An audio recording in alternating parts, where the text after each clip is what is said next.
Hello everyone, कैसे हो आप सब। आई होप कि आप सब अच्छे होंगे। देखो, आज हम डिस्कस करने वाले हैं दोस्तों भारत की परमाणु नीति के बारे में, इंडियाज न्यूक्लियर पॉलिसी के बारे में डिस्कस करने वाले हैं दोस्तों आज की इस पर्टिकुलर वीडियो में। देखो दोस्तों, भारत की जो विदेश नीति है, इंडियन फॉरेन पॉलिसी हमारी चल रही है और उसी के अंदर आज का एक टॉपिक है इंडियाज न्यूक्लियर पॉलिसी। काफी इंपॉर्टेंट टॉपिक है, इसके ऊपर डिस्कस कर लेते हैं दोस्तों। देखो, भारत की जो परमाणु नीति है, यानी कि परमाणु नीति जो है, इसका जो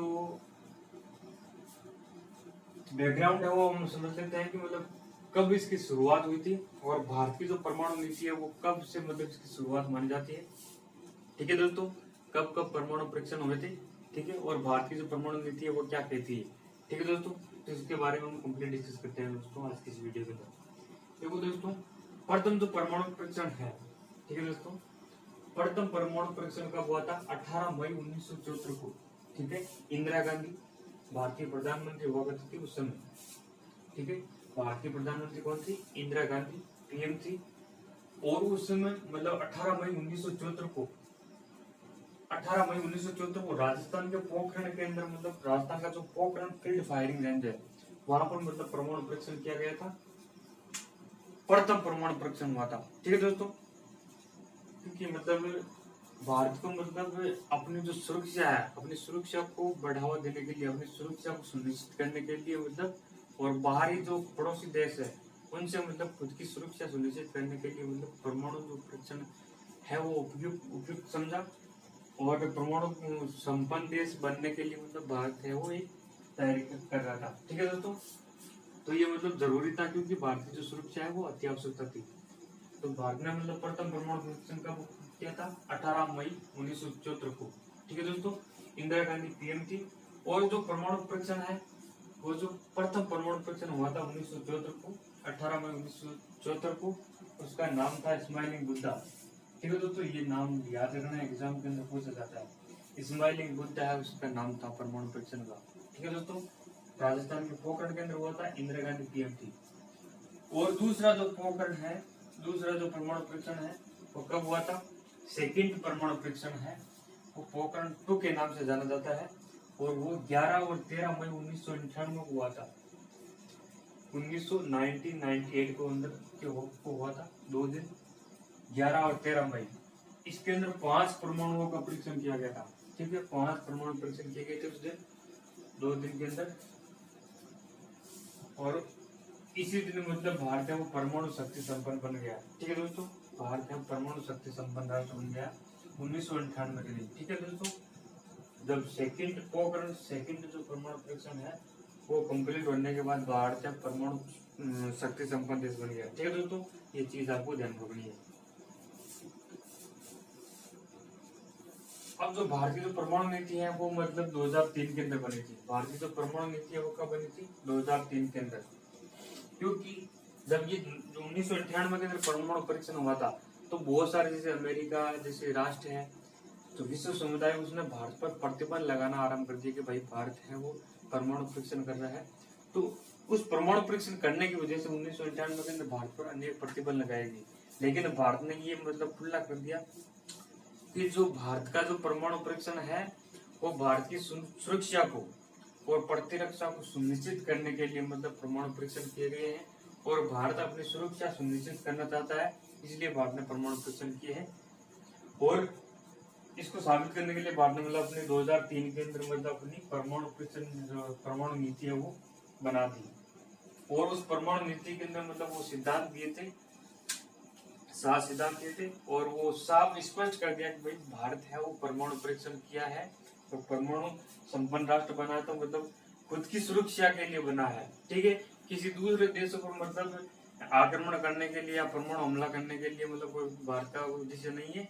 भारत का जो परमाणु परीक्षण हुआ है तो वो मतलब खुद की सुरक्षा सुनिश्चित करने के लिए किया गया है ऐसा। ठीक है दोस्तों, तो भारत की जो परमाणु नीति है वो 2003 के अंदर बनी थी। और 2003 की जो परमाणु नीति है उसके अंदर भारत ने स्पष्ट कर दिया कि मतलब भारत का जो परमाणु परीक्षण है वो खुद की सुरक्षा के लिए है। ठीक है, और इसके जो जनक है डॉक्टर होमी जहांगीर भाभा। तो भारत की परमाणु नीति है उसके जनक कौन है? ये भी एग्जाम के अंदर पूछ लिया जाता है। डॉक्टर होमी जहांगीर भाभा है वो एक वैज्ञानिक थे उस समय।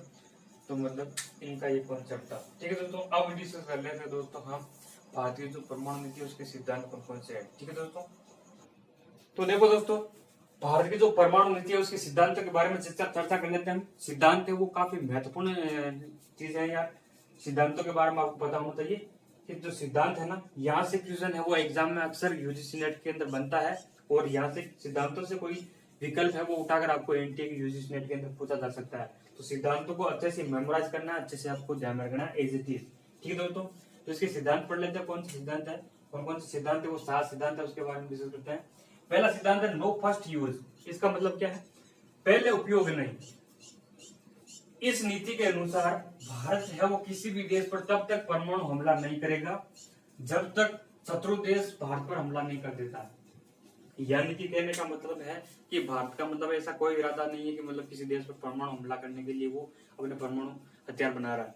ठीक है दोस्तों, तो भारत का मतलब सीधा सा मतलब यह है कि भारत कभी भी किसी देश पर परमाणु हमला नहीं करेगा। कोई देश पहले से ही आगे होके मतलब पहले मतलब परमाणु हमला करता है भारत पर, तो भारत उसका मतलब पुरजोर जवाब देगा। ठीक है दोस्तों, कोई देश जब तक भारत पर हमला नहीं करेगा तब तक भारत है वो शांत रहेगा। ठीक है दोस्तों, और किसी ने हमला कर दिया तो उसका मतलब पुरजोर उसका जवाब दिया जाएगा।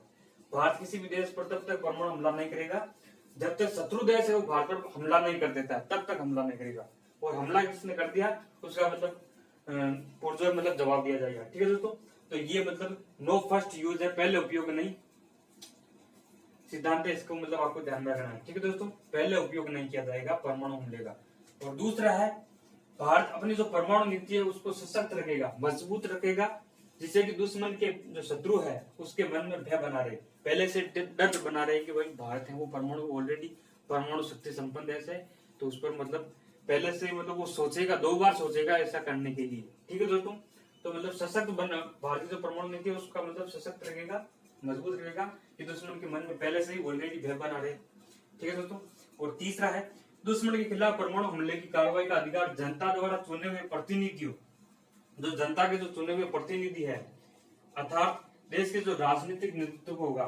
ठीक है दोस्तों, जो परमाणु हमला किस देश पर करना है परमाणु हमला, उसका जो डिसीजन है वो जनता द्वारा चुने हुए जो प्रतिनिधि है ना, ठीक है, जो प्रतिनिधि लोग है, जो मेंबर ऑफ पार्लियामेंट, ठीक है, वो और अर्थात राजनीतिक नेतृत्व होगा। ठीक है दोस्तों, जो राजनीतिक लोग हैं जिनको जनता ने मतलब चुनकर भेजा है गवर्नमेंट के अंदर, वो मतलब लोग डिसीजन लेके कि भाई किस देश पर मतलब हमला करना है, कैसे करना है। ठीक है दोस्तों, वो अधिकार केवल उन्हीं के पास होगा और नाभिक के कमांड का सहयोग रहेगा। ठीक है दोस्तों, ये चीज आपको ध्यान में रखनी। तीसरा सिद्धांत ये है, स्पष्ट है आपके सामने। और चौथा है जिन देशों के पास परमाणु हथियार नहीं उनके खिलाफ परमाणु हथियारों का इस्तेमाल नहीं किया जाएगा। ये इंपॉर्टेंट बात है कि भारत का चौथा सिद्धांत क्या है कि जिन देशों के पास परमाणु हथियार नहीं है उनके खिलाफ भारत है वो परमाणु हमला नहीं करेगा, उनके विरुद्ध मतलब परमाणु इस्तेमाल नहीं करेगा, परमाणु जो सामग्री है उसका इस्तेमाल नहीं करेगा जिन देशों के पास परमाणु हथियार नहीं है।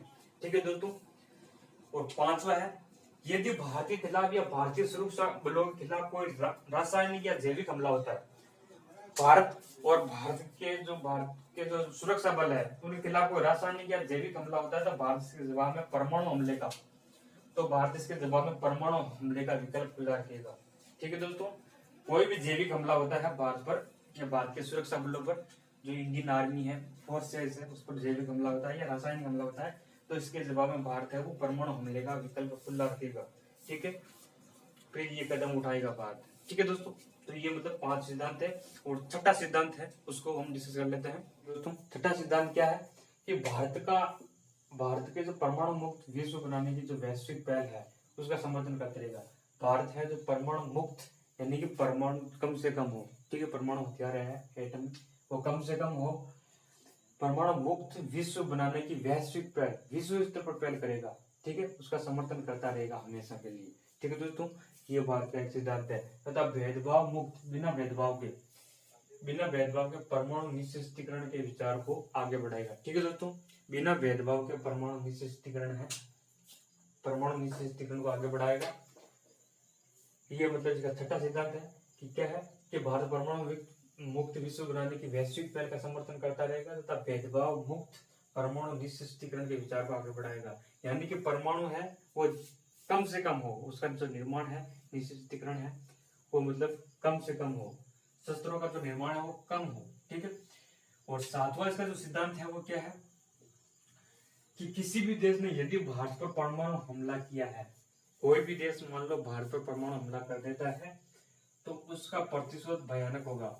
उसके प्रतिशोध से शत्रु के मन में भय बना रहेगा और उसको अपूर्णीय क्षति होगी। अपूर्णीय क्षति होगी मतलब इतनी ज्यादा क्षति होगी कि मतलब मैं जल्दी से उस हमले से जल्दी से मतलब उबर ना सके। जल्दी से मतलब वो जो क्षति होगी ना, उस क्षति से वो मतलब अपने विकास के लिए मतलब जल्दी से वापस उबर नहीं सकेगा। मतलब